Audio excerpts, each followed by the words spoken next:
Nüüd aga tasub neil kõrvad kikki ajada, kellele moodne tantsumuusika meeldib.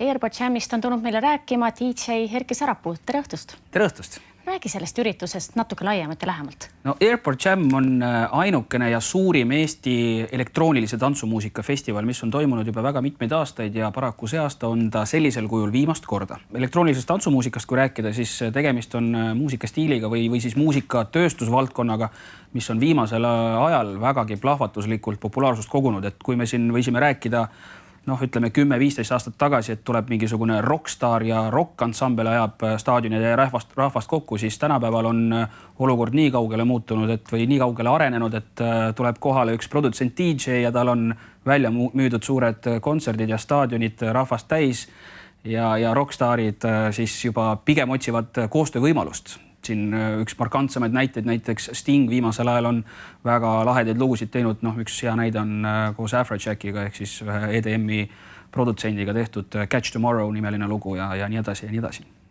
No millega veel sel aastal üllatate ja millised artistid on kõik lubanud kokku tulla? Kuna tegemist on siis sellisel kujul selle festivali viimase korraga, ehk siis Last Flight, siis kohale on kutsutud väga nimekas line-up. Me ei saa üle ega ümber sellistest suurnimedest nagu Kongrock, DJR, kes on tantsumuusika sõpradele kindlasti väga tuntud tegelane, kes on siis Ameerika mandril üks mõjukamaid just selle muusikavaldkonna esindajaid. Kohal on ka Funkti mees, kelle esinemised on sellised, et ma räägin, et kui vanasti sa pidid minema vaatama tervet ansamblit, et saada mingisuguse lisaks nagu muusikalisele siis ka visuaalse elamuse, siis Funkti on näiteks mees, kes kindlasti üksinda täidab selle lava ära. Ja kohal loomulikult Eestimaa paremik ja kokku siis 36 tundi kestab see festival ja üle 80 artisti astub üles selle festivali raames. No Eestist oled sina, ma arvan, kõige kõvem tegija või ma eksin? Tegelikult Eestis on väga häid tegijaid, maailmatasemel tegijaid tunduvalt rohkem, kui sina praegu siin oskasid nimetada. Esiteks terve laupäevane päev kuulub nagu meie raadiole ehk siis Power Hit Radiole, ehk siis me oleme pealava hostid. Kohal on siis meie eetrihääled, kes astuvad nii lavale, kes juhivad seda, viivad päeva läbi.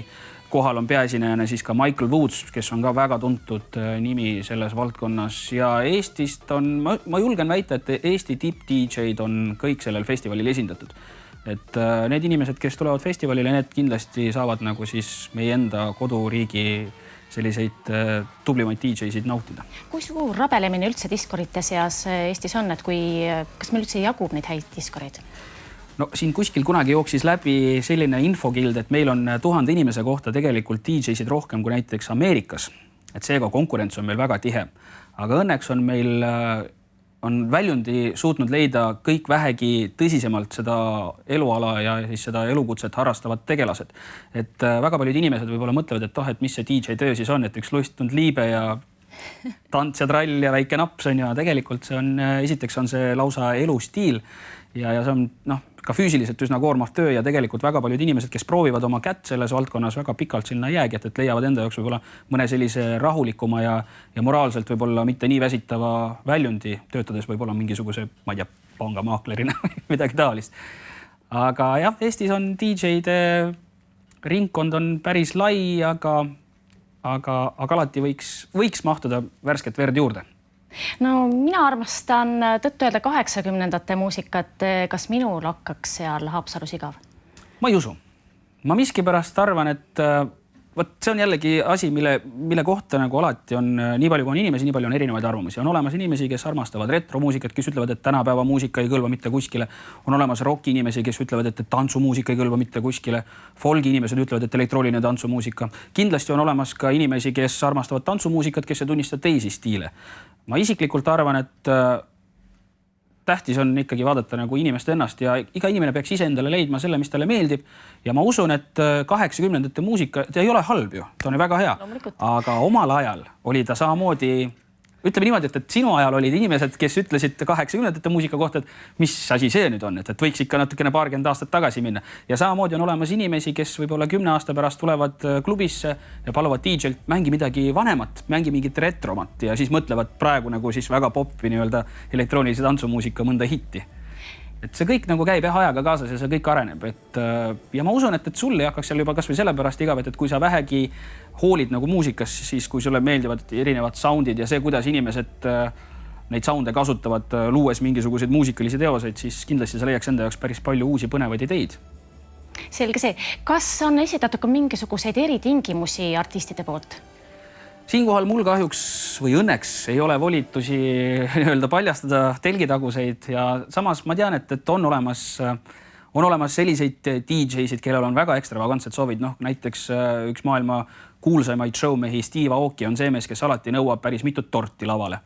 Mitte, et oleks nüüd suur maiasmokk, aga lihtsalt talle meeldib aeg-ajalt torti rahva sekka visata. See on nagu Ameerika naljad, on ju, et nad võib-olla seal aeg-ajalt tahavadki sihukest asja teha.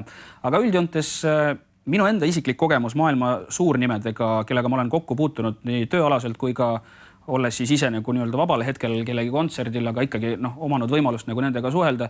Mul on nagu alati jäänud siiamaani mulje, ja selline tunne, et nad on tegelikult ju täiesti tavalised inimesed ja nendel ei ole nagu see imagoloogiliselt nii väga tähtis, et nüüd mingisuguseid absurdseid nõudmisi hakata esitama.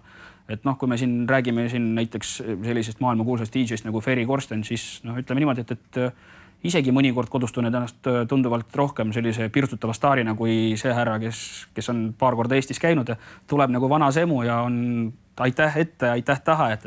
Et kõige tähtsam, ma arvan, et ikkagi see, et see ei ole nõudmine, see on iga DJ soov, et oleks nagu väga hea publik kohal, kes annaks nagu energiat, et siis tekib nagu sihuke omavaheline väga hea sümbioos. Aga Erki, viimase Airport Jam'i auks on tehtud ka üks muusikalugu. Räägi sellest lähemalt. Jah, veel üks näide sellest, kuidas Eesti DJ-d omavahel tegelikult hoiavad ka toredasti kokku, et me poistega siin raadiost ka töövälisel ajal suhtleme ja siis üks päev lihtsalt istusime maha ja mõtlesime, et teeks mingisuguse põneva loo. Panime oma 5 pead kokku ja niimoodi sündis lugu, mille me saatsime siis nii-öelda festivali korraldajatele ja nad palusid, et saaksid kasutada seda laulu siis ametliku hümnina ja mis on nagu meile väga nagu selline suur ja väga tore nagu üllatus ja hea tunnustus. Ja kindlasti tasub kuulata ka lugu, mida Poweri DJ-d tegid spetsiaalselt Airport Jam'i jaoks, ehk siis United Power DJs ja This is Airport Jam.